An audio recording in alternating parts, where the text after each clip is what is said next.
할렐루야. 오늘은 전 시간에 이어서 하나님의 나라 두 번째 시간을 여러분과 함께 나누겠습니다.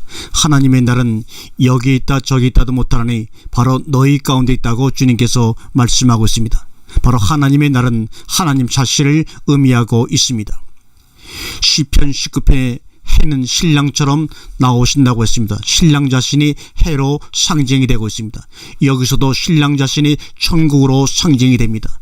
미련한 처녀가 지혜로운 처녀나 다 졸고 있었습니다. 한 가지 다른 점이 있을 뿐입니다. 지혜로운 처녀는 그릇에 기름이 담겨져 있었습니다.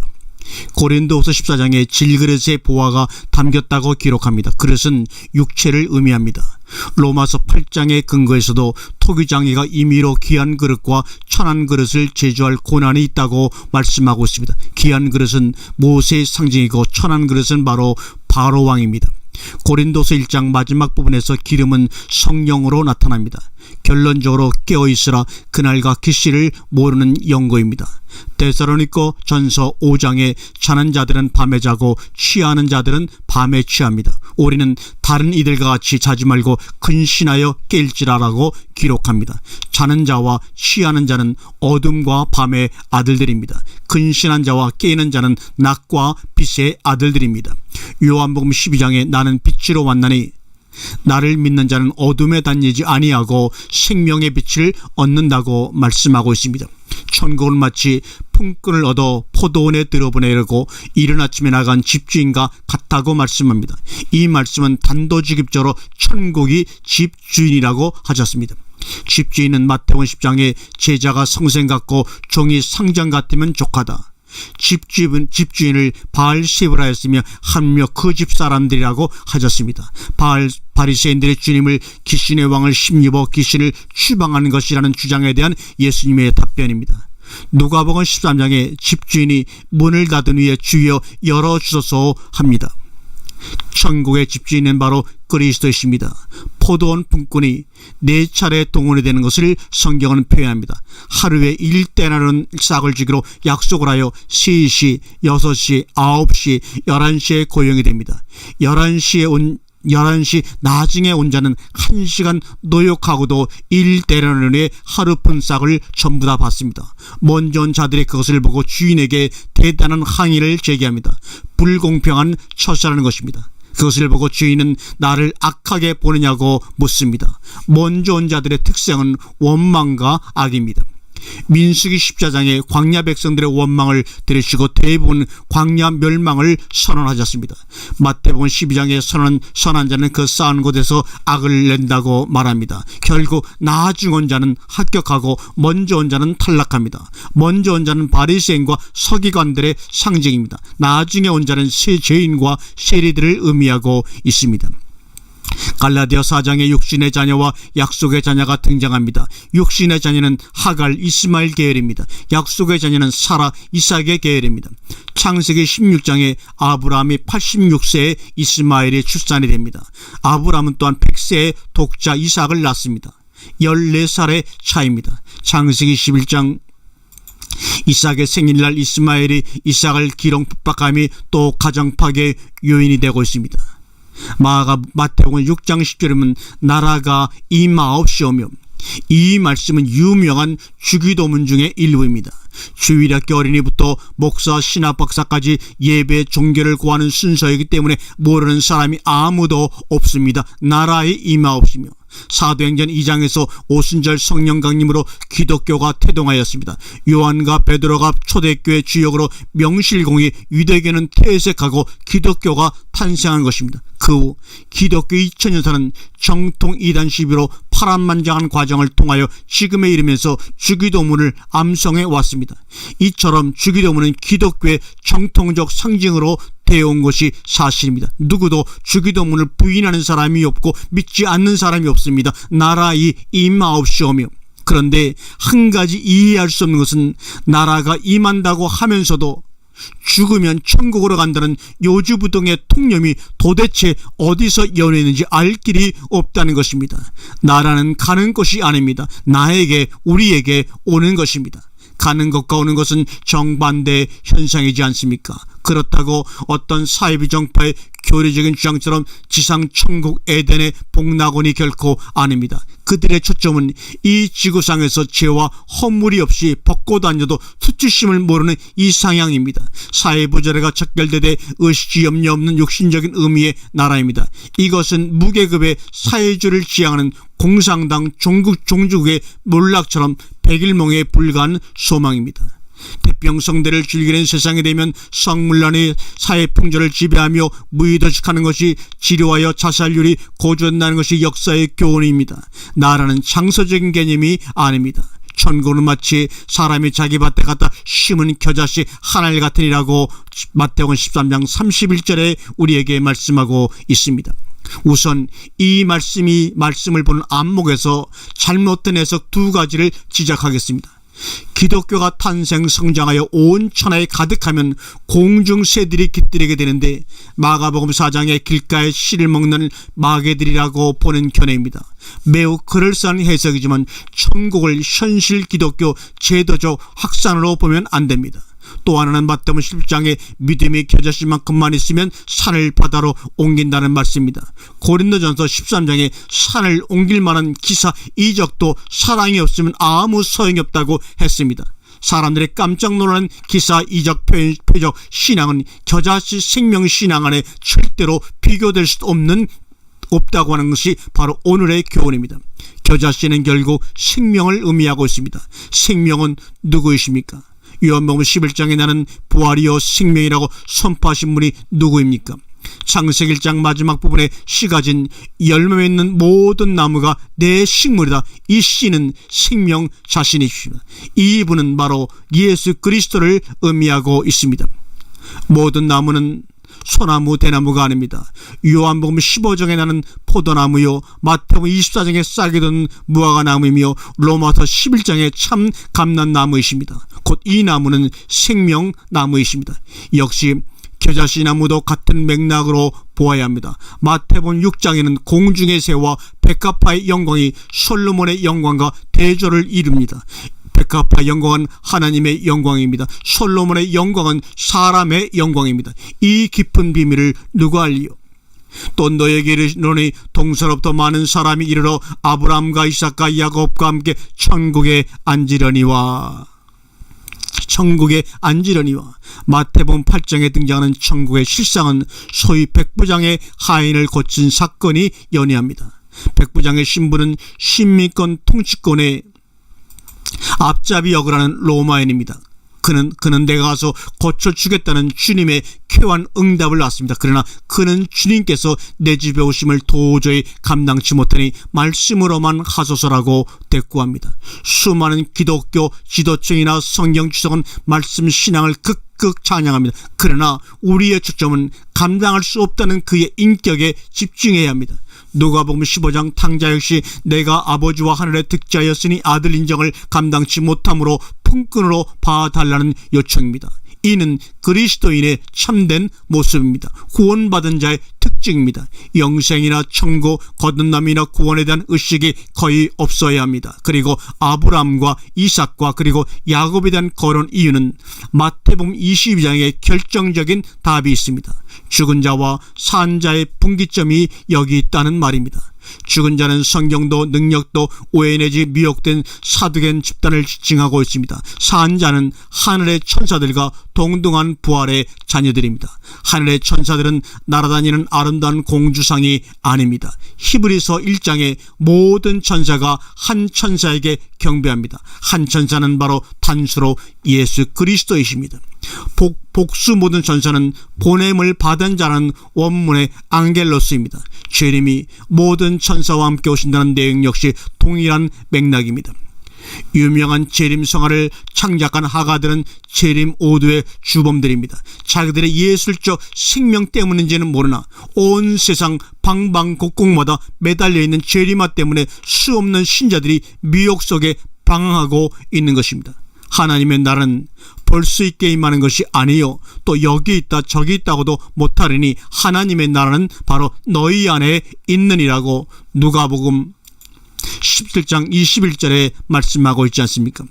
모든 기독교 신자들의 미래 소망은 소위 천년 왕국 건설입니다. 이 정통적인 신앙 구조가 백일몽이 아니면 오죽이나 좋겠습니까만 성경이 하나님 말씀이라고 하는 것을 말뿐입니다. 아마 사탄의 말씀이라면 이단자로 저주하는 동시에 기절초풍할 것입니다. 그들에게 묻고 싶습니다. 하나님이 시공간의 제한성을 받는가고 말입니다. 베드로 3장에 주께는 하루가 천년 같고 천년이 하루 같다고 분명히 말씀하고 있지 않습니까? 바로 예수는 알파요 오메가의 시작과 끝이요 처음과 나중이라고 말씀하고 있지 않습니까? 하나님에게는 끝이라는 제한성이 없는 분입니다. 시편 90장에서도 주께는 천년이 지나간 어제라고 말합니다. 요한계시록 20장 천년 왕국 근거는 전혀 왜곡된 교리적인 고질병일 뿐입니다.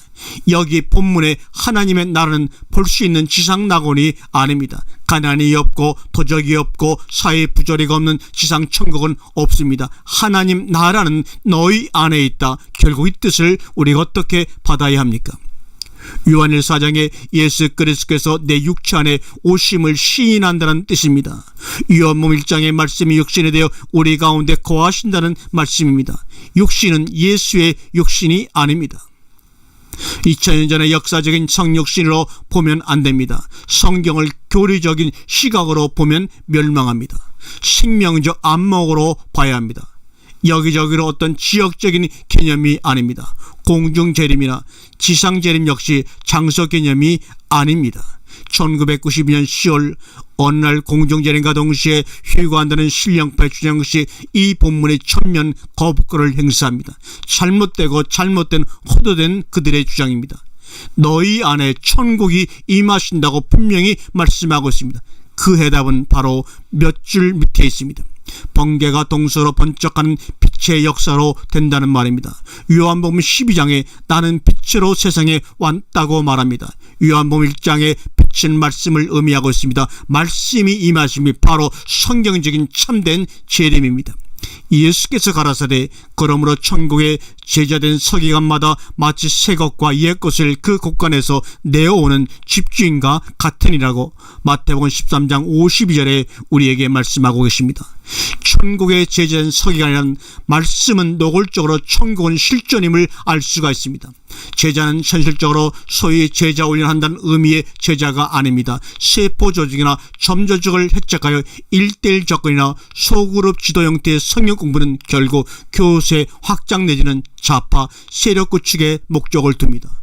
이것은 교인 쟁탈전의 도구 역할을 합니다. 교권 투쟁의 핵심 역할을 하기도 합니다.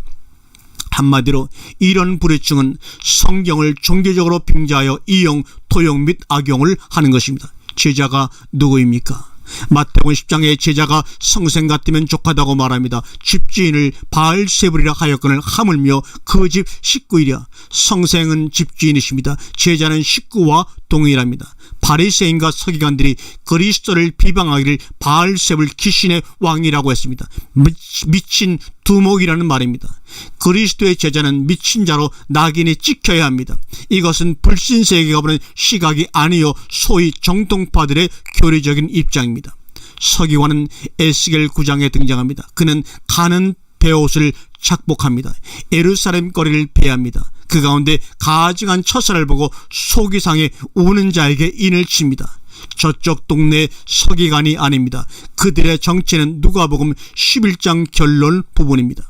지식의 열쇠를 소유하고 자기도 남도 못 들어가도록 통제 역할하는 그런 자들입니다. 에레미야 8장의 서기관의 거짓붓이 거짓되게 하였다고 말합니다. 천국은 그리스도 자신을 말씀하고 있습니다. 기와 여초 만발한 장소 개념으로 가르친 주범들을 우리는 이제는 잡아야 합니다. 천국은 마치 자기 아들을 위하여 혼인잔치를 베푼 어떤 임금과 같으니 수많은 교회에서 특별 부흥회를 개최하면서 천국잔치라고 강구를 합니다. 아마 이 말씀에서 근거한 듯하지만 그런 성격의 모임과 천국은 혼인잔치를 배설한 임금과 같다는 이 말씀과는 전혀 차원이 다릅니다. 우선 이 내용도 천국은 임금님이십니다. 시편 24편에서 영광의 왕은 전능하신 하나님이시라고 표현하고 있습니다. 성경 어디에도 천국은 장소의 개념이 아닙니다. 절대 존재로 묘사하고 있습니다. 그런데 여기서 우리가 짚고 넘어가야 될 문제가 있습니다. 잔치가 한창 진행 중인 상황에서 예복을 입지 않은 자가 적발되었다는 것이 핵심입니다. 잔치 참여 자격으로 본인은 추후에 의심도 없었던 듯합니다. 다른 동료들 대부분 역시 예복을 분명히 착복했지 하였을 것으로 추측이 됩니다. 구원에 확실히 아무리 분명해도 나중에 가봐야 진위 여부가 알려지는 것입니다. 구원받은 자들의 경종이 아닐 수가 없습니다. 여호수아 7장에 적과 끓이는 땅에 도착해서도 아간 같은 배도자가 생겼습니다. 요한복음 15장에도 열매 맺지 않는 가지는 제거해 버리십니다. 포도나무 가지는 제자가 된 갓나무 가지도 자긍을 하다가 키울 가능성이 있다고 말씀하고 있습니다. 히브리서 6장에 하늘의 빛을 맛보고도 가시와 엉겅퀴로 타락할 수 있다고 경고하고 있습니다. 히브리서 10장에도 진리의 지식을 받은 후 은혜의 성령을 욕되게 하는 성령 해방죄를 범할 수 있다고 말하고 있습니다. 가짜 구원이 아닌 참 구원받은 자들이 정말로 조심해야 합니다. 빌립보 2장의 말씀대로 두렵고 떨림으로 죽을 때까지 구원을 이루어 가야 합니다.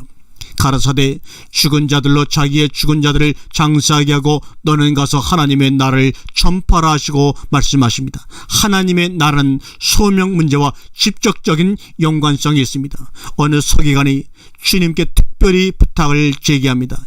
예수의 눈부신 활동상을 목격하니 확실히 자기 운명에 도움이 되려는 판단이 선 것 같습니다. 주님께서 어디를 가시든지 따르겠다는 각오였습니다. 그러나 주님의 대답은 참으로 기상천외하십니다. 공중에 새도 둥지가 있고 산속에 여우도 채굴이 있으나 인자는 머리 될 곳이 없다는 말씀으로 그에게 대답을 합니다. 에베소 1장에 그는 교회 머리로 계시되었습니다. 골로새 2장에도 그는 권세와 정사의 머리가 된다고 말씀하고 있습니다. 머리 되시는 주님이 서기관 마음 어느 구석에도 계실 수 없다는 의미로 그렇게 말씀을 하신 것입니다. 수많은 기독교 지도층 성직자들이 자기 자신은 소명을 받았다고 믿습니다. 자신이 자원하여 신학교 가고 목사된 것을 하나님이 시켰다고 공개적으로 광고하고 간증을 합니다. 그런데 여기 본문의 등장인물은 불친 별세까지 복량할 것을 요망했으나 주님의 입장은 절대로 불허방침이십니다. 서기관의 자원과는 대조를 이루고 있습니다. 소명은 절대적 타의에 의한 것입니다. 자의반 타의반 협상이 아닙니다. 인간 세상에서 처세상 주고받는 것이 사회적 관례입니다. 하나님의 종은 전혀 일방적으로 그분에 의해서 이루어집니다. 아모스 7장에 아모스는 자신이 뽕나무 배양자이며 선지자도 선자 아들도 아닌데 말씀이 임하여 불강력으로 애언한다고 자신의 삶을 피력하고 있습니다. 하나님 나라 전파는 하나님의 절대 주권에 속하는 것입니다. 자칭 하나님의 종으로 군림하면서 동서남북을 휘젓는 모류배들은 축복낙엽이 될 날이 반드시 옵니다. 하나님은 모집병을 쓰시고 자원병을 쓰시지 않습니다. 성경을 바로 보아야 합니다. 너희가 서기관과 바리새인보다 더 낫지 못하면 결단코 천국에 들어가지 못하리라고 마태복음 5장 20절에 우리에게 말씀하고 있지 않습니까? 이민을 가려면 해당 국가의 비자 발급이 있어야 합니다. 천국에 들어가는 원리 역시 동일합니다. 천국에 들어가는 자격 요건은 어느 위를 소유하느냐가 판가름하고 결정합니다. 너희 의는 제자들이 소유한 의요 죄인과 세리계열의 그리스도의 의를 지칭합니다. 서기관과 바리새인의 의는 소위 정통파의 종교적 색채를 띤 사람들의 의입니다. 지금 전 세계적인 기독교의 판도는 이단 정통 시비로 얽혀있는 가축장입니다. 그러나 성경의 입장은 전혀 이질적입니다. 2000년 전 그리스도를 이단자로 처형한 장본인이 바로 정통파였습니다.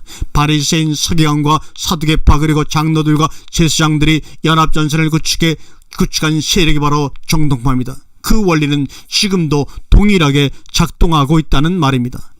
정통 교단에 대한 성경적 견해는 무엇입니까?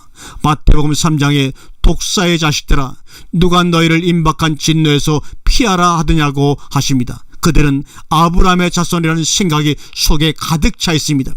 누가복음 16장에 음부의 부자는 아브라함 아버지라고 말할 때마다 아브라함을 아버지라고 반복해 말합니다. 마태복음 12장에 독사의 자식들아 너희는 악하니 어찌 선한 말을 하냐고 하십니다. 마태복음 23장에는 얼굴이 뜨거운 욕설을 나타냅니다. 뱀들아 독사의 새끼들아 어찌 지옥 판결을 피하랴. 이미 판결은 기정사실화 되었습니다. 남은 것은 집행뿐입니다. 오늘날 자본주의 정주국에서 최고 신도수를 확보하고 교권 투쟁의 명수들 그리고 그의 앞잡이 꼭두가시들은 각오해야 할 것입니다. 오랫동안 한국교회 대표적 정통으로 자타공인된 터줏대감들은 이를 갈 날이 올 것입니다. 천국은 그 의로만 됩니다. 다른 길은 전혀 없습니다. 천국을 위해서 열심, 충성, 헌신, 봉사는 쓰레기통처럼 되어질 날이 멀지 않았으리라고 확신합니다. 저희가 이 말씀을 듣고 있을 때 비유를 더하여 말씀하시니 이는 자기가 예루살렘에 가까이 오셨고 저희는 하나님의 나라가 당장에 나타날 줄로 생각함이로라고 말합니다. 가룟 유다는 천추만대의 배신자입니다. 기독교 2000년사의 과정에서 그 사람만큼 저주와 원망의 대상이 된 자가 어디 또 있습니까? 그러나 성경을 자세히 보면 그 인물 재평가를 하게 됩니다. 그는 메시아상이 누구보다 철저했던 사람입니다. 예루살렘을 통일수도로 정하고 로마 식민지배방은 물론 개성장군 승리의 입성을 기다리는 전형적인 사람이었습니다. 그러나 세월이 갈수록 그리스도는 무기력해지고 반대파 세력권은 강해지고 있습니다.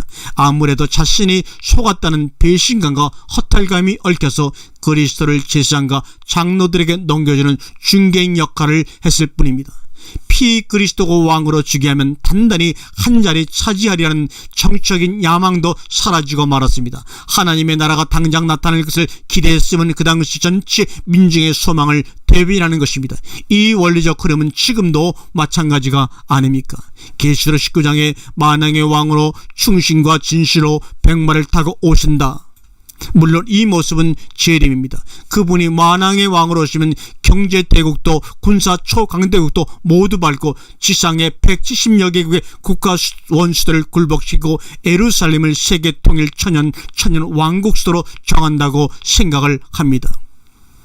과연 이 생각이 맞는 말입니까? 이 소망은 3일째 부인한다고 이단 집단 낙인 찍힌 여호와 증인들만의 주장은 아닙니다. 표면상으로 내세우지는 않지만 대부분의 정통파 교단들이 신봉하고 있는 교리적인 입장인 것입니다. 결국 이런 사람들은 한 문화를 수건에 싸든 악한 종입니다. 고린도 3장에 아직까지 모세의 구약을 읽을 때 수건이 벗겨지지 않았던 사람들입니다. 율법적 안목으로 성경을 보는 것이 참으로 문제입니다. 진실로 너희에게 이르노니 너희가 돌이켜 어린아이들 같이 되지 아니하면 결단코 천국에 들어가지 못하리라. 성경은 영의 책이요 성경은 생명의 책이며 성경은 계시의 책이며 성경은 구원의 책입니다. 이러한 범죄를 벗어나면 온갖 부작용이 미혹합니다. 성경의 어린아이들은 필히 성경적 어린아이로 맥을 잡아야 합니다. 소위 시한부 종말론에 불씨를 뿌리는 어느 집단은 바로 성경적 아이들 오해의 소산물입니다. 마태복음 11장 이것을 슬기로운 자들에게는 감추고 어린아이들에게 나타내십니다. 이것이란 물론 계시를 말씀하고 있습니다. 이 말씀은 전후문맥에서 자동적 주석을 합니다. 슬기로운 자들은 하늘까지 높아지는 가보나움의 종교 지도층과 그 추종 세력군을 의미합니다. 아이들로 상징되는 제자들 즉 지인과 세리의 계열입니다. 그런데 이 말씀은 근거해서 아이들 계시 총체적 집합기록으로 순전한 신자들을 우롱하고 있습니다. 멀지 않아 휘고된다면서 재산 헌납을 은근히 유도합니다. 인을 하게 시킨다는 명분을 내세워 이권에 개입을 합니다. 아이들은 천국의 시민입니다. 요한복음 3장에 밤의 사람으로 상징되는 기독교 지도층 성직자는 천국 시민 실격자들입니다. 물과 성령으로 거듭난 백성들만 살 수가 있습니다. 육신적 연령층의 고하는 아무 상관이 없으며 육신들의 그들의 지위와 신분은 아무 상관이 없습니다. 종교의 연령도 아무 상관이 없습니다. 오직 물과 성령으로 거듭난 백성들만 살 수가 있습니다. 마지막으로 여기서 한 가지 짚고 넘어가야 할 점이 있습니다.